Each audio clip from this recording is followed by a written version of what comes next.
Hello everyone, जय हिंद। Welcome to Jha sir academy for IAS.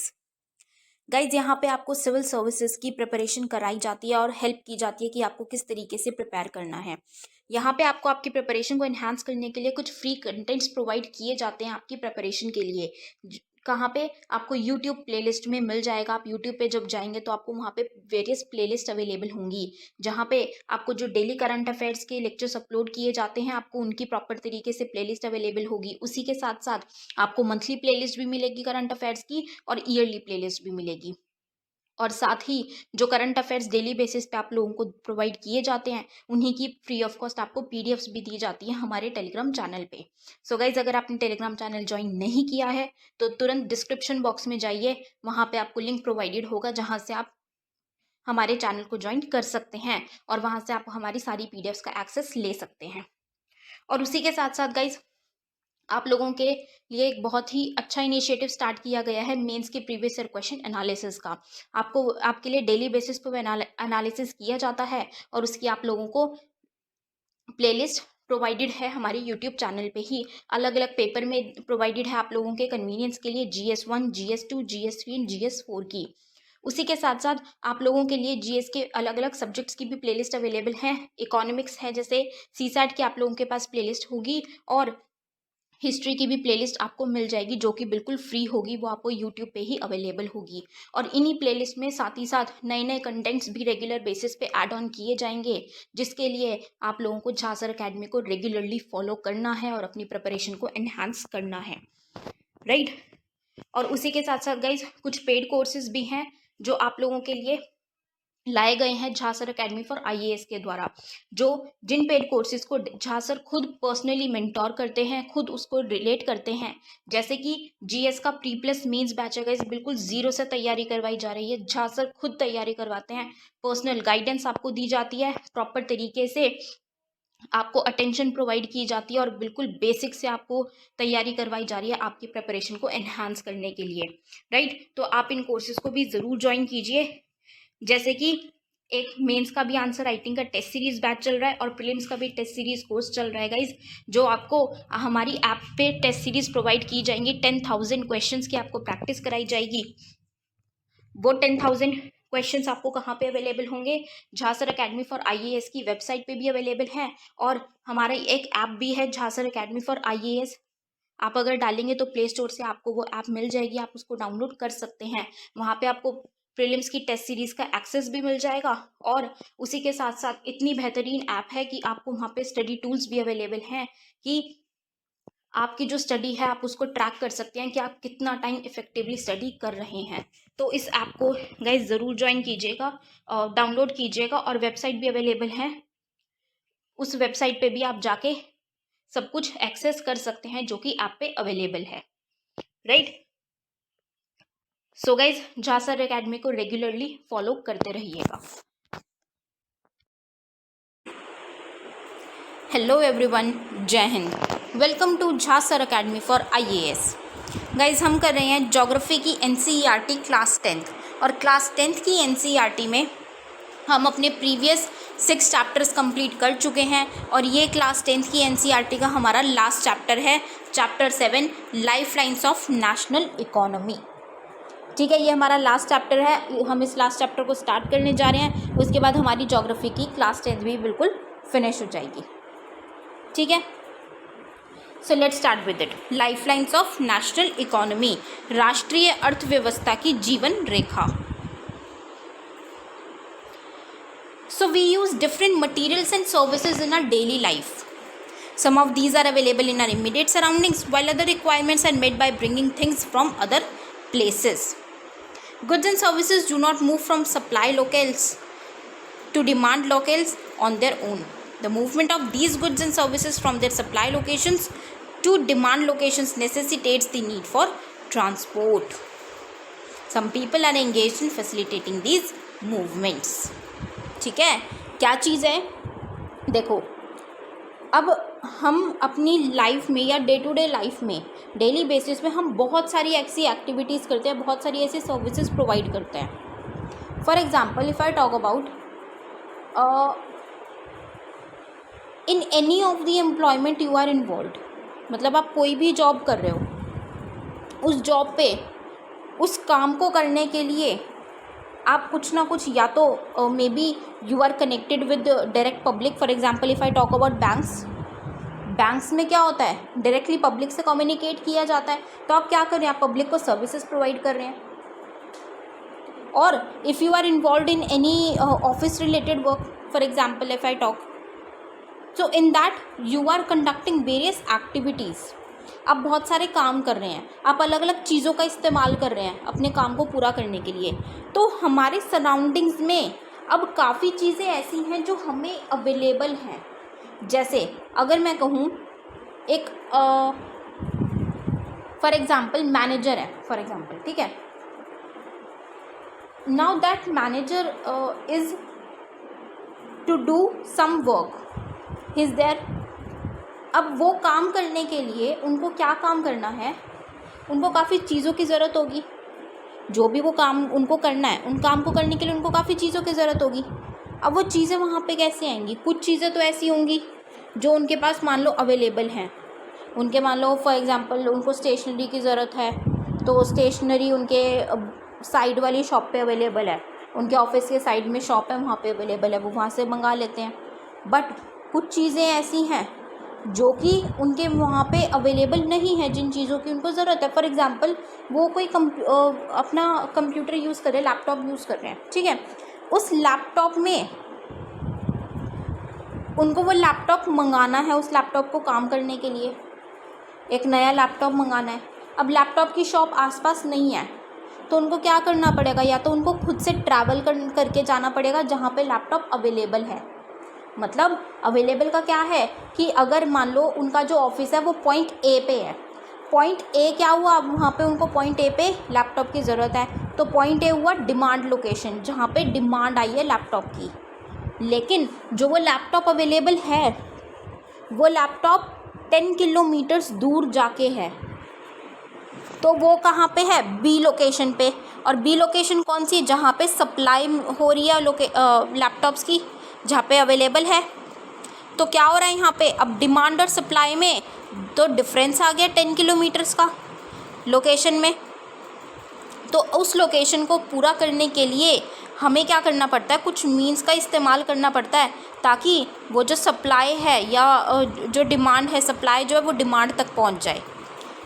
जैसे कि या तो अब वो पर्सन क्या कर सकता है, या तो वो खुद जाके लेकर आएगा, या वो अपने स्टाफ के किसी मेंबर को, अपने असिस्टेंट को या किसी मेंबर को भेजेगा उस शॉप पे पॉइंट बी पे लेने के लिए। अदरवाइज़ क्या हो सकता है कि वो जो पॉइंट बी पे जो भी वो शॉपकीपर है जो ये लैपटॉप्स प्रोवाइड कर रहा है, वो क्या कर सकता है कि वो अपना ट्रांसपोर्ट भेजता है कि आप जैसे आज है ना कि होम डिलीवरी हो जाती है, बस अपना ऑर्डर किया और होम डिलीवरी हो जाती है। तो वो क्या कर रहे हैं, वो आपको ट्रांसपोर्ट सर्विसेज प्रोवाइड कर रहे हैं कि आपको जाने की ज़रूरत नहीं है। हम कहीं से भी, even there are many online stores, Maharashtra, Rajasthan, Madhya Pradesh, तो various on various places these are.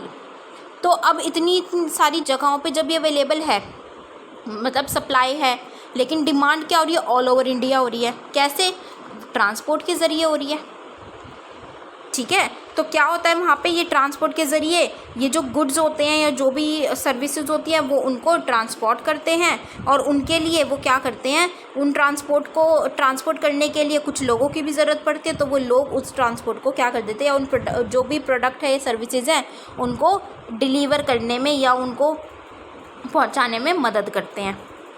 These are known to be traders who make the products come to the consumers by transportation. तो जो ट्रांसपोर्टेशन के माध्यम से जो लेके आते हैं उस प्रोडक्ट को कंज्यूमर तक, मतलब कि जो वो पर्सन पॉइंट बी पे जो शॉपकीपर था लोकेशन बी पे उसने भेजा, तो जिस पर्सन के हाथ वो भेजेगा उसको पॉइंट ए पे, वो पर्सन क्या कहलाता है, उस पर्सन को क्या कहा जाता है, ट्रेडर।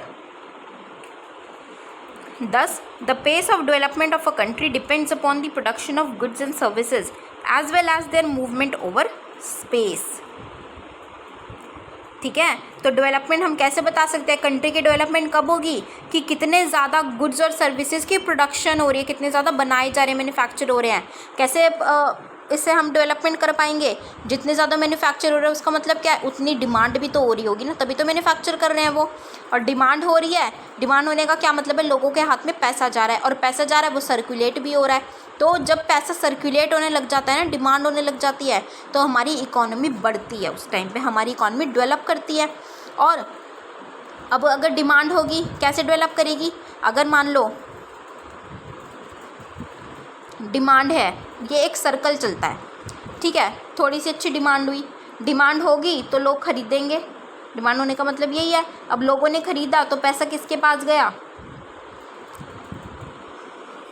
उस कंपनी के पास गया, उस प्रोडक्शन हाउस के पास गया जो बना रही है प्रोडक्ट्स। अब उसके पास गया पैसा, उसने क्या किया उस पैसे से कि भाई डिमांड आ रही है और मुझे तो और प्रोड्यूस करना है, उसने और ज़्यादा प्रोडक्शन की, ठीक है, रॉ मटेरियल्स परचेज़ किए, तो उस शॉपकीपर के पास पैसा गया जिससे रॉ मटेरियल्स परचेज़ किए।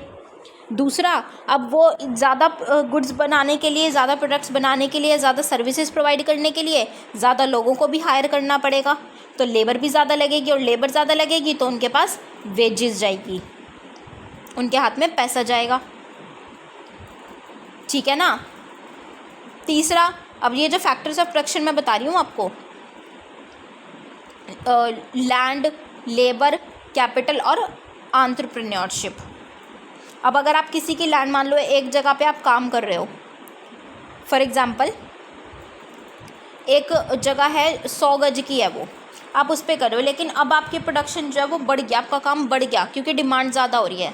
आपने क्या किया, अपने साइड वाली लैंड जो थी वो उसको रेंट पे ले लिया ताकि आप अपना बिजनेस एक्सपैंड कर सको। रेंट पे लिया है तो जिससे रेंट पे लिया उसके पास रेंट जाएगा, उसके पास ज़्यादा पैसा आएगा, राइट। तो इस तरीके से क्या होता है कि इकोनॉमी बढ़ना शुरू हो जाती है। और उसके साथ साथ क्या चीज़ भी इम्पॉर्टेंट है, अब वो प्रोडक्शन हो तो रही है लेकिन वो प्रोडक्शन लोगों तक पहुंचेगी तभी तो डिमांड बढ़ेगी, तो वो मूवमेंट भी होनी चाहिए उस स्पेस में जो भी डिफरेंस आ रहा है। Therefore efficient means of transport are prerequisites for fast development, कि प्रोडक्शन के साथ साथ प्रॉपर मीन्स, ट्रांसपोर्ट मीन्स भी होने चाहिए कि प्रॉपर लोगों के पास उसकी अवेलेबिलिटी हो, एक्सेसिबिलिटी हो, तभी फास्ट डेवलपमेंट हो पाएगी।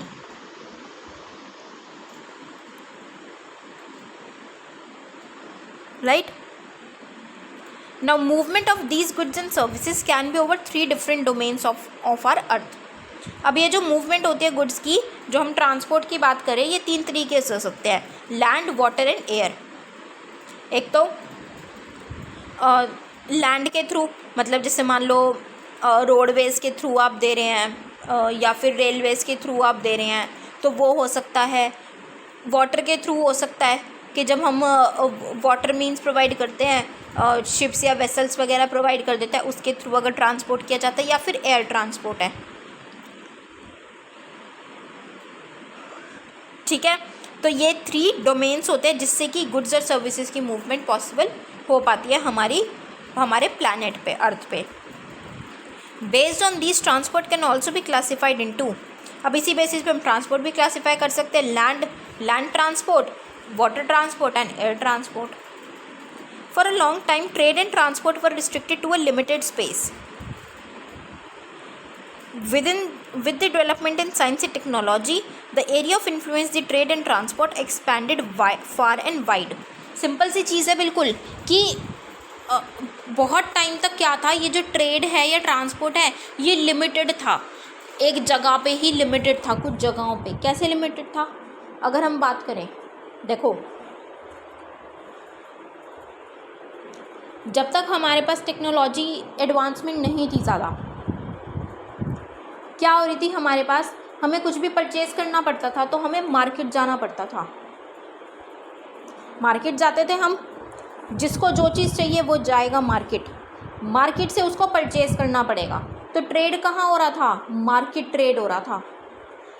हम मार्केट किसको कहते थे, पहले मार्केट की डेफिनेशन क्या थी, the place where the goods and services are bought and sold, और the goods and services are bought and sold in itself is a trade. Trade को ही तो हम कहते हैं, buying and selling of goods and services is a trade. तो market क्या है? Market is a place where this buying and selling of goods and services takes place.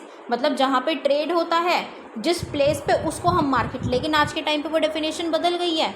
वो क्यों बदल गई है डेफिनेशन? बिकॉज जो टेक्नोलॉजी बढ़ी है, साइंस एंड टेक्नोलॉजी में जो तरक्की की है, डेवलपमेंट हुई है, एडवांसमेंट हुई है, उसकी वजह से आज ये जो बैरियर्स थे, जो लिमिटेड स्पेस था, वो क्या हो गया है? वो कम हो गया है। मतलब लिमिटेड स्पेस जो था वो ख़त्म होता जा रहा है कि वो जो स्पेस है अब वो लिमिटेड नहीं रहा।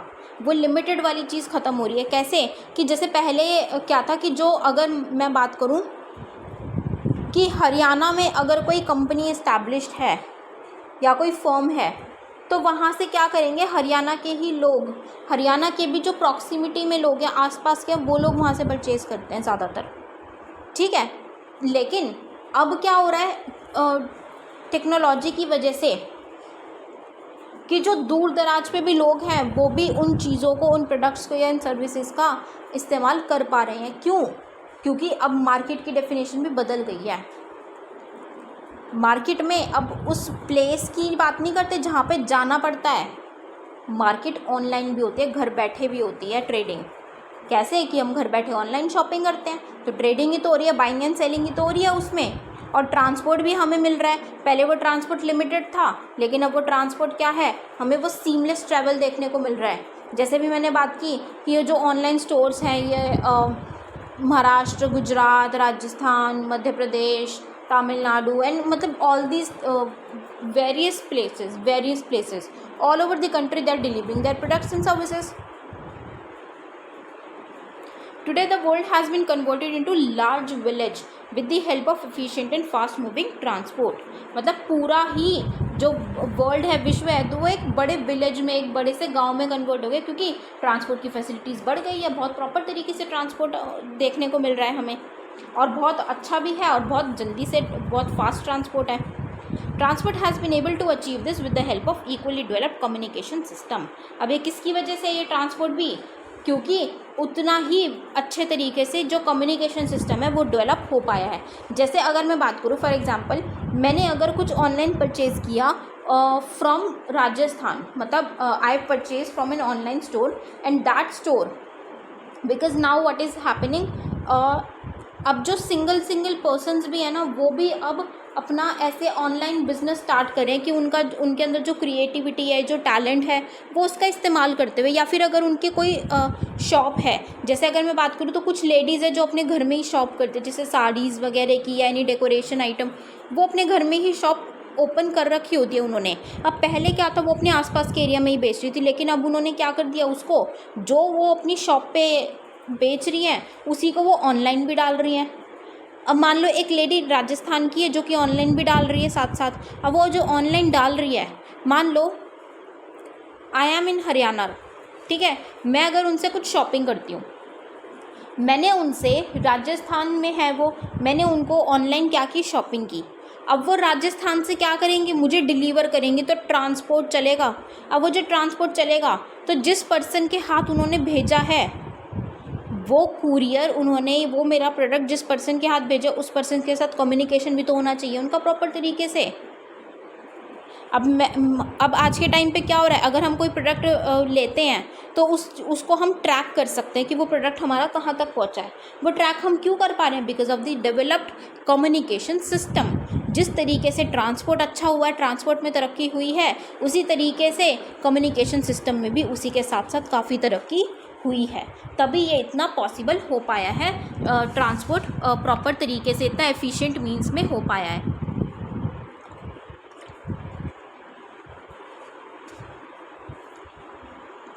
दस, transport, communication and trade are complementary to each other.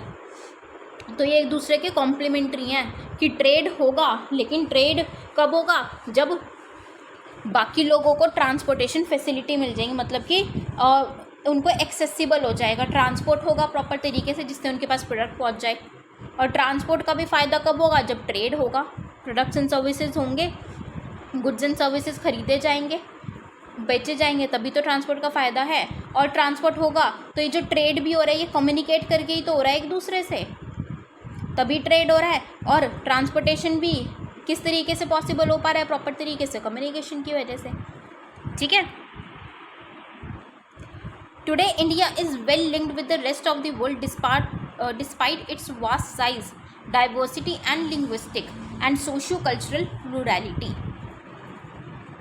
मतलब इंडिया बहुत ज़्यादा लिंक है आज के टाइम पे कि इंडिया जैसे हम बोलते हैं कि बहुत बड़ी है, हमें डाइवर्सिटी देखने को मिलती है हर एक एंगल से, linguistic, social, cultural, economic, everything हमें वो डाइवर्सिटी देखने को मिल रही है। उसके बावजूद हमारी कंट्री क्या है? बहुत अच्छे से कनेक्टेड है, लिंक्ड है पूरे वर्ल्ड से। Railways, airways, waterways, newspapers, radio, television, cinema and internet have been contributing to its socio-economic progress in many ways। अब वो कनेक्टेड किस वजह से है? पहला ट्रांसपोर्ट की वजह से कनेक्टेड है, कम्युनिकेशन मीडियम से कनेक्टेड है। ये जो हम सोशल वेबसाइट्स की बात करते हैं या फिर अदर कम्युनिकेशन मीडियम्स हैं, न्यूज़पेपर्स है, रेडियोज़ है, टेलीविजन्स हैं, सिनेमाज़ हैं, इंटरनेट्स हैं, इनकी वजह से क्या है ये पॉसिबल हो पाया है कि हम लोगों से ज़्यादा ऑल ओवर दी वर्ल्ड हम कनेक्टेड हैं आज के टाइम पे। और क्योंकि हमारी कनेक्शन है उसकी वजह से हम अपनी सोशियो इकोनॉमिक प्रोग्रेस पे भी कंट्रीब्यूट कर पा रहे हैं। The trades from local to international levels have added to the vitality of its economy. It has enriched our life and added substantially to growing amenities and facilities for the comforts of life. कि अब जो trade बढ़े हैं उससे हमारी life, हमारी economy पे addition हुआ है और इससे अब एडिशन होगा, हमारी इकॉनमी ग्रो करेगी तो हमारे पास ज़्यादा इनकम होगी, हमारी कंट्री अच्छी होगी, ठीक है, हमारी स्टैंडर्ड ऑफ लिविंग इम्प्रूव होगी तो हम क्या करेंगे? अच्छे फैसिलिटीज़ को एक्सेस कर पाएंगे। In this chapter, you will see how modern means of transport and communication serve as lifelines of a nation and its modern economy. It is thus evident that a dense and efficient network of transport and communication is a prerequisite for local, national and global trade of today. तो अब इस chapter में ये जो हमने transport communication का हमने main चीज़ देखी, इनका एक कॉम्प्लीमेंट्रीनेस देखी इनके अंदर, वी कैन से कि ये क्या है, ये लाइफलाइंस की तरह सर्व करती हैं एक इकॉनमी के लिए, एक नेशन के लिए। अब वो किस तरीके से करती हैं कि मॉडर्न मीन्स ऑफ ट्रांसपोर्ट होना चाहिए, वेल डेवलप्ड कम्युनिकेशन सिस्टम होना चाहिए, वो हम कैसे, हम इस चैप्टर के बारे में, उसी के बारे में रीड करेंगे इस चैप्टर में, राइट। तो सबसे पहले हम ट्रांसपोर्ट की बात करें, रोडवेज, ठीक है। So India has one of the largest road networks in the world. अब ये क्या है, देखो यहीं पे कई बार क्या होती है, यूबीएससी खेल जाती है कि India is the largest road network in the world. अब जिसने बहुत ध्यान से नहीं पढ़ा है वो क्या करेगा, इसको टिक मार्क कर देगा कि हाँ 10th के चैप्टर में दिया तो हुआ था, क्लास 10th के 7th चैप्टर में, कि India is the largest India has the largest road network in the world. लेकिन वो स्टेटमेंट गलत है। क्यों? क्योंकि इंडिया की लार्जेस्ट नहीं है। लार्जेस्ट का क्या मतलब, वो सबसे बड़ी है, लेकिन वो सबसे बड़ी नहीं है। जितनी भी बहुत सबसे बड़े बड़े नेटवर्क्स हैं ना, रोड नेटवर्क्स, उन बड़ों में से एक है, ठीक है। तो ये एक एक पॉइंट या एक एक वर्ड ही बहुत मैटर कर जाता है कई बार। तो ये कितनी है इंडिया का road network, 56 lakh kilometre. In India roadways have preceded railways. मतलब पहले रेलवेज आई थी, रेल नेटवर्क डेवलप हुआ, उसके बाद हमें रोडवेज देखने को मिला। This still have an edge over railways, sorry roadways have preceded का क्या मतलब है कि रेलवेज से पहले रोडवेज आ गई थी। पहले रोडवेज आई है, रोडवेज ट्रांसपोर्ट, फिर रेलवेज आया है। तो अब रोडवेज जो है उसका हमें क्या देखने को मिलता है, रेलवेज के ऊपर हमेशा एक एज देखने को मिलता है, चाहे वो ईज़ में हो, चाहे बनाने में हो, मेंटेनेंस में हो। तो क्या होता है कि रोडवेज को ही हम ज़्यादा इंपॉर्टेंस देते हैं, एक एज होती है, मतलब ज़्यादा इंपॉर्टेंट हमेशा रहता है, ज़्यादा convenient. The growing importance of road transport vis rail transport is rooted in the following reasons. अब इसकी इंपॉर्टेंस क्यों बढ़ती जा रही है? Construction cost of roads is much lower than that of railway lines. मतलब बेसिकली यहाँ पे क्या किया जा रहा है कि रोडवेज ज़्यादा कन्वीनियंट क्यों है, रोडवेज की इंपॉर्टेंस ज़्यादा क्यों है इन कंपैरिजन टू रेलवेज। तो वो क्या है, फर्स्ट पॉइंट ये क्या बता रहे हैं कि भाई जो रोड्स को कंस्ट्रक्ट करने की जो कॉस्ट आती है, मतलब जो रोड बनाने की जो हमारी लागत होती है, कॉस्ट आती है, वो रेलवे लाइन से कम होती है। रेलवे लाइन बिछाने में हमारी ज़्यादा कॉस्ट आती है, मतलब कॉस्ट इफेक्टिव है। Second, roads can traverse comparatively more dissected and undulating topography, मतलब कि कोई ऐसे जैसे उबड़ खाबड़ वाला एरिया है या कुछ ऐसे, जैसे अगर हम बात करें कुछ नॉर्थ ईस्ट वाले रीजन्स हैं फॉर एग्जांपल, या कुछ पहाड़ी इलाके होते हैं, तो वहाँ पे क्या कर सकते हैं कि रोडवेज़ तो फिर भी प्रॉपर तरीके से रोड्स फिर भी हम वहाँ पे ना थोड़ा सा डेवलप कर सकते हैं, लेकिन रेलवेज़ वहाँ पे डेवलप करना, रेलवे लाइंस बिछाना वहाँ पे ज़्यादा डिफ़िकल्ट रहता है, ठीक है, इन कंपैरिजन टू रोड्स। तो रोड्स वहाँ पे हम फिर भी कंपैरेटिवली ईजिली ले डाउन कर सकते हैं, एक उनके साथ ट्रांसपोर्टेशन मीन्स बनाने के लिए, कम्युनिकेशन इस्टेब्लिश करने के लिए उस एरिया के साथ। Roads can negotiate higher gradients of slopes and as such traverse mountains such as the Himalayas. अब क्या है कि बहुत जो बड़े बड़े स्लोप्स होते हैं या माउंटेन्स, हिमालयाज़ वगैरह होते हैं, तो वहाँ पे भी वहाँ पे भी हम क्या कर सकते हैं, रोड निकाल सकते हैं, बना सकते हैं, लेकिन हम वहाँ पे रेलवेज़ नहीं बना सकते, railway lines. Road transport is economical in transportation of few persons and relatively smaller amount of goods over short distances, कि अगर कुछ लोगों को लेके जाना है या थोड़े बहुत गुड्स लेके जाने हैं शॉर्ट डिस्टेंस के लिए, तो रोड ट्रांसपोर्ट जो है वो इकोनॉमिकल होता है, उसकी कॉस्ट भी हमारी कम आती है और ज़्यादा इफेक्टिव भी रहता है। It also provides door to door service, thus the cost of loading and unloading is much lower. अब ये क्या करता है, door to door service provide करता है। अब अगर हम रेलवे लाइंस की बात करें तो क्या एक रेल किसी के घर जाके, जो एक ट्रेन होती है वो किसी के घर जाके थोड़ी ना डिलीवर करेगी, वो क्या करती है उसमें जिसको हम कहते हैं ना मालगाड़ी, जैसे फॉर एग्जांपल वो जो मालगाड़ी होती है वो क्या करती है, मालगाड़ी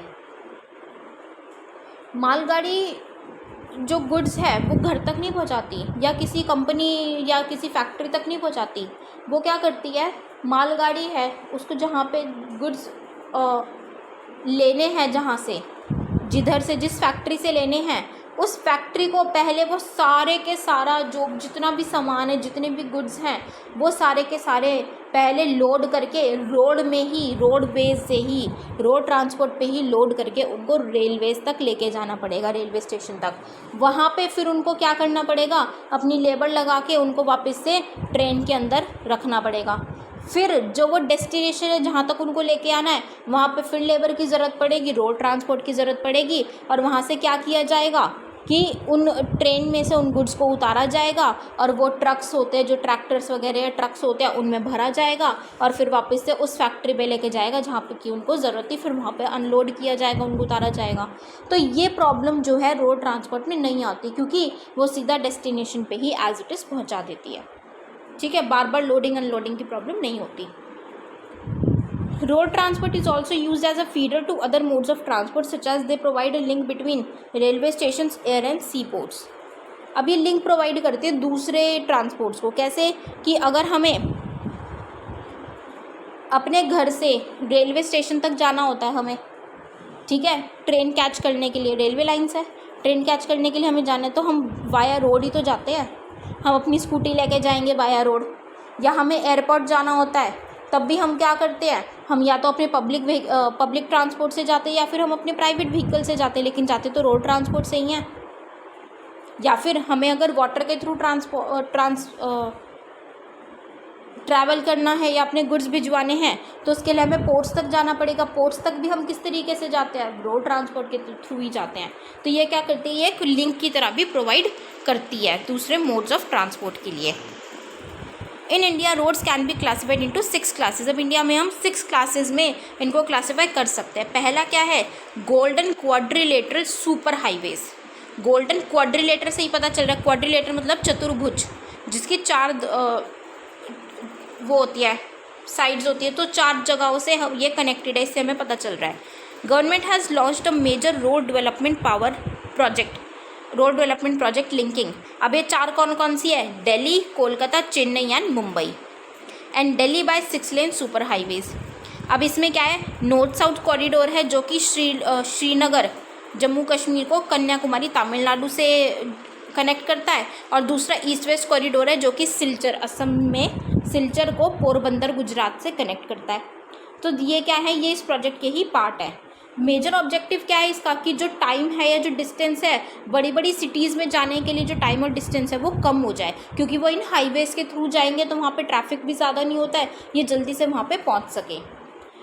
These highway projects are being implemented by the National Highway Authority of India। Point important है, ये किसके द्वारा इम्प्लीमेंट किया जाता है, NHAI। नेक्स्ट है हमारा फिर नेशनल हाईवेज़। नेशनल हाईवेज़ हमारे कौन से होते हैं, नाम से पता चल रहा है नेशनल मतलब एक नेशन के अंदर जो होते हैं, तो हमारी कंट्री के हर पार्ट तक जो पहुंचते हैं, अलग अलग पार्ट से कनेक्टेड होते हैं। National highways link extreme parts of the country, जो ऐसे दूर दराज के भी क्षेत्र होते हैं ना वहाँ तक भी कनेक्ट कर देते हैं। These are the primary road systems and are laid and maintained by central public works department. A number of major national highways run in, मतलब हमें बहुत सारे ऐसे नेशनल हाईवेज देखने को मिलते हैं जो कि नॉर्थ साउथ डायरेक्शन में या ईस्ट वेस्ट डायरेक्शन में कनेक्टेड है, इन डायरेक्शंस में अलग अलग जगह से। जैसे कि द हिस्टोरिकल शेरशाह सूरी मार्ग, जो पहले शेरशाह सूरी ने बनाया था एक रास्ता, वो कौन सा रास्ता बनाया था उन्होंने, दिल्ली से अमृतसर, उसको क्या बोला जाता है, national highway number 1, NH1, national highway 1। ठीक है, ये नेशनल हाईवेज़। फिर स्टेट हाईवेज़ कौन से, जो स्टेट के अंदर ही मतलब अलग अलग जो डिस्ट्रिक्ट के हेडक्वार्टर्स है उनको कनेक्ट करता है। Roads linking a state capital with different district headquarters. ठीक है, सो अब स्टेट के हैं तो इसको कंस्ट्रक्ट या मेंटेन भी कौन करेगी, स्टेट का ही डिपार्टमेंट करेगा, स्टेट पब्लिक वर्क्स डिपार्टमेंट। कहाँ कहाँ पे, इन स्टेट एंड यूनियन टेरिटरीज, ये स्टेट और यूनियन टेरिटरीज दोनों के लिए होता है।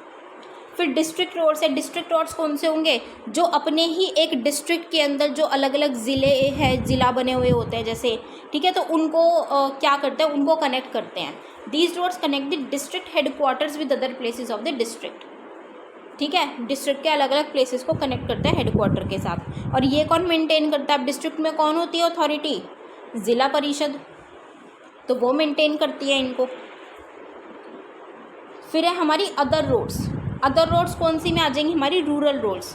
अदर रोड्स में हमारी ग्रामीण आ जाएंगी रूरल रोड्स, जो कि क्या करेंगी, which link rural areas and villages with towns, मतलब जो कि जो रूरल एरिया है, ग्रामीण क्षेत्र है, उनको टाउन्स के साथ कनेक्ट करती है, कस्बों के साथ जोड़ती है। These roads receive special impetus. अब ये रोड्स को कहाँ से मिलता है, इंपॉर्टेंट पॉइंट है, प्रधानमंत्री ग्रामीण सड़क योजना।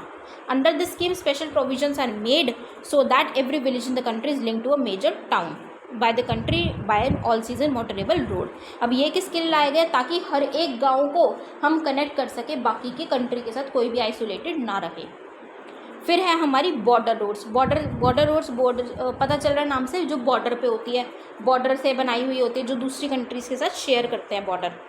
सो apart from this border roads organisation, a government of India undertaking constructs and maintains roads in the bordering areas of the country. मतलब जो दूसरी कंट्रीज़ के साथ बॉर्डर बनाते हैं वहाँ पे रोड कंस्ट्रक्ट करते हैं, तो ये सरकार करते हैं, government of India. This organization was established in 1960 for the development of the roads of strategic importance in northern and northeastern border areas। ये इम्पॉर्टेंट है, 1960 में इस्टेब्लिश हुई थी ताकि डेवलपमेंट की जा सके नॉर्दर्न एरियाज़ में और नॉर्थ ईस्टर्न रीजन्स में, जो कि बॉर्डर्स लगते हैं, मेनली पाकिस्तान एंड चाइना की बात हो रही है। These roads have improved accessibility in areas of difficult terrain and have developed in the economic development of these areas. अब इन रोड के बनने से क्या हुआ कि जो मुश्किल रास्ते हैं वहाँ पे एक्सेसिबिलिटी बढ़ गई है, जा सकते हैं, अपनी बॉर्डर्स को प्रोटेक्ट कर सकते हैं, और हमारी कंट्री की इकोनॉमिक डेवलपमेंट भी उससे बढ़ गई है काफ़ी, right. So roads can also भी classified on the basis of type of material. अब मटीरियल के बेसिस पे भी हो सकते हैं कि कैसा सामान इस्तेमाल किया है, कि भाई मेटल रोड्स है या अनमेटल रोड्स हैं। मेटल रोड्स कौन सी होती है, जो कि ठोस सामान से बनाई है, कि सीमेंट और ये कोल वगैरह काफ़ी चीज़ें अच्छे से लगाई हुई हैं, ठीक है। और अनमेटल्ड कौन सी होती हैं, जिनमें बहुत ज़्यादा अच्छा मतलब कच्ची रोड होती है। मेटल मतलब पक्की रोड है, अनमेटल कच्ची रोड है। However, in recent years, fast development of road network has taken place in different parts of the country। अब ये काम किया जा रहा है बहुत ज़्यादा डेवलप करने के लिए इन रोड्स को, ताकि अच्छा नेटवर्क बनाया जा सके, इन रोड्स का ज़्यादा से ज़्यादा डेवलप किया जा सके, राइट। तो ये था हमारा रोडवेज ट्रांसपोर्ट। आई होप आप लोगों को वो बेसिक समझ में आएगा, क्योंकि वो चीज़ इंपॉर्टेंट है ट्रेड, ट्रांसपोर्ट और कम्युनिकेशन वाली, कि वो कॉम्प्लीमेंट्री है। उसको हम एक डायग्राम के फॉर्म में भी एग्जाम में शो कर सकते हैं, बहुत ज़्यादा अच्छा आंसर दिखेगा। ठीक है, इसीलिए मैंने उस पर थोड़ा सा टाइम इन्वेस्ट किया है। तो बेसिक है, उसके बाद ये ट्रांसपोर्ट, रोड ट्रांसपोर्ट भी बेसिक है, बट इसमें कुछ चीज़ें इंपॉर्टेंट है जो कि नोट करने वाली हैं। सो इतना रीड कर लीजिएगा, अपने नोट्स प्रिपेयर कर लीजिएगा। इतना ही लेक्चर रखते हैं आज। कोई भी डाउट हो तो आप कमेंट सेक्शन में पूछ सकते हैं। Till then, thank you so much, have a great day ahead. जय हिंद।